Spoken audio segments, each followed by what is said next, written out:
آپ کافی خفا رہے पंजाब हुकूमत का जो 14 रुपीज़ का रिलीफ है और आपने पंजाब हुकूमत से या नून लीग से मुतालबा कर दिया। साथ ही आपने बड़ा तंज तनकीद भी की अपनी ही इत्तेहादी या जिनके आप इत्तेहादी हैं, आपकी पार्टी जिनकी इत्तेहादी, आपने कहा जी अशरफियाँ पंजाब पे लुटा रहे हैं और कराची में एनार्की फैल जाएगी अगर इस तरह कराची को इग्नोर किया गया। तो सवाल वही क्रिएट होता है कि फिर ये सारी जिम्मेदारी तो सिंध हुकूमत पर डाली जा सकती है ना, पीपल्स पार्टी पर डाली जा सकती है। आप उन पे ज़्यादा तनकीद करें, उनसे ज़्यादा सवाल करें और आज वज़ीर आज़म ने भी वजाहत कर दी इस बारे में। तो प्राइम मिनिस्टर की वजाहत फारूक सत्तार साहब MQM को कबूल है? देखिए, पाकिस्तान की तारीख को अगर आप गौर से देखेंगे, सियासी तारीख को खास तौर पे, और इंतजामी जो कुछ भी हमारे यहाँ हालात रहे, तो छोटे सूबे अमूमन बड़े सूबे से खफा रहते हैं। आपने देखा होगा ये कोई ना कोई मसला है नेशनल फाइनेंस कमीशन में जो तय होता है वो शायद पूरा उनको हर साल नहीं मिलता। तो ये छोटे सूबों की बड़े सूबे से शिकायत रहती है और वफाक से शिकायत रहती है। फिर इसी तरीके से हर सूबे में खित्ती मसाइल हैं। सिंध शहरी के जो नुमाइंदे हैं और सिंध शहरी में रहने वाले, उनका सिंध के वडेरों जागीरदारों से जो पूरे सिंध पर जिनकी हुकूमत है, और फिर 18वीं तरमीम के बाद तो जो जुल्म नाइंसाफी जबर हो सकता है उसकी इंतहा हो गई। तो हमारी तो शिकायत पीपल्स पार्टी से भी है, सिंध के वडेरों जागीरदारों से भी है कि अगर मरियम नवाज ने रिलीफ दिए तो आप भी दें, लेकिन हमें पता है कि आप वो 14 रुपए हर यूनिट के हमें क्यों देंगे? वो 14 रुपए आपकी जेब में जाए, वो आपको ज्यादा सूद करते हैं। तो वो तो हम समझते हैं कि सिंध के वडेरे अपनी जेब में डाल देंगे, 14 रुपए नहीं देंगे। लेकिन किसी भी ऐसे फैसले से जो एक सूबे की वजीर आला करें, ये इमेच्योर पॉलिटिक्स है। काउंसिल ऑफ कॉमन इंटरेस्ट में लाके पूरे मुल्क का मसला है।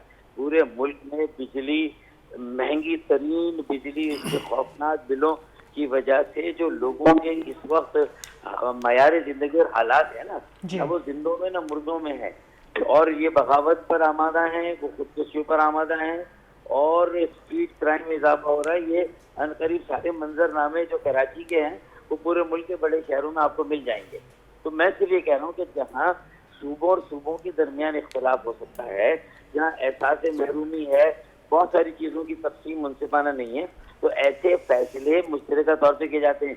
एक पॉलिटिक्स ऑफ इंक्लूजन होती है, एक वसीउल बुनियाद सोच और फिक्र होता है कि सब मिल बैठे और सब पूरे मुल्क के लिए अगर फैसले करेंगे। इस वक्त जरूरत इस बात की है, अगर हर सूबा अपने अपने सूबे में खेलने लगेगा तो फिर मैं भी कहता हूँ आपसे एक बात कि फिर मुराद अली शहर में बैठ के ऐलान करते हैं कि आर्टिकल 158 के तहत मेरे सूबे की गैस मेरी है, मैं पंजाब को क्यों दूं भाई? फिर पंजाब को नहीं देता, मैं वहां से रिलीफ लेता हूँ ना बिजली की। मैं के इलेक्ट्रिक को RLNG जो 24 रुपए फी यूनिट हम बनाते हैं, वो 13 रुपए में मैं अपनी गैस से बना लूँ। तो मेरे सूबे में तो सबसे ज्यादा सस्ती बिजली, कराची में सबसे सस्ती बिजली मिलेगी। और फिर देखे जो यहाँ इंडस्ट्री का बूम होगा, फिर जो एक्सपोर्ट होगी, जो पैदावार होगी, फिर जो यहाँ रोजगार होगा। आपके पास अगर कुछ पॉइंट है तो मेरे पास उससे ज्यादा पॉइंट है। तो मेरा ये खिलाफ शहबाज शरीफ, नवाज शरीफ, मरियम साहिबा से साथी उसके नहीं है कि तर्ज पॉलिटिक्स पर है कि पहले भी उन पर इल्जाम लगा है कि वो पंजाब को हमेशा बरतरी देते हैं बाकी सूबों के मुकाबले में। अच्छा मुझे बताएं, लाहौर में ट्रेन चल गई, कराची में नहीं चली, तो ये शहबाज शरीफ साहब ने कहा कि अब मैं आऊंगा तो सबसे पहली ट्रेन कराची में चलाऊंगा, लेकिन दूर दूर तक नहीं पता। ये सारी बातें उनसे हुई हैं। अब अगर जो बातें हुई हैं, जो तय है, उसमें कुछ भी नहीं हो रहा, वो अपने ही उसमें फंस गए इस वक्त। डिवैल्यूएशन ऑफ मनी, डॉलर कहाँ से कहाँ चला गया, तेल की कीमतें किसान में कहाँ से कहाँ चली गई। और फिर ये सारी बातें करके असल खुलासा है कि 3 बड़ी जमातें हैं, तीनों इफ्तिकार के चक्कर में, तीनों वजारत उस्मा के चक्कर में, तीनों को अपने अपने सूबों में देखे ना। KPK किसके पास है? PTI के पास।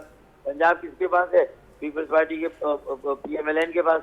और मरकज किसके पास है? PMLN के पास। और सिंध और बलूचिस्तान तो सबके पास है। फिर गवर्नर की सारी पोस्टें की तकरीबन लेने की एक आईनी पोस्ट हमारे पास है, वो गवर्नर सिंध कामरान टेसूरी। अब उसके लिए भी जो है वो कहीं ना कहीं से कुछ ना कुछ होता रहता है। तो खैर मेरा कहने का मकसद है कि इस वक्त एक कौमी एजेंडा वजह करने की जरूरत है, सबको सर जोड़ कर बैठने की जरूरत है। अगर अब नाकामी होती है तो हुकूमत की नाकामी नहीं, अल्लाह ना करे ये रियासत पाकिस्तान की नाकामी, इसका परसेप्शन पूरी दुनिया में कोई बहुत अच्छा खुदा ना करे कि ऐसा हो। डॉक्टर फारूक सत्तार साहब, आपकी इस गुफ्तगू का, आपके ऑब्जेक्शंस, आपकी ऑब्जर्वेशंस बिल्कुल वैलिड है, खासतौर पर CCI की जो आपने बात की है।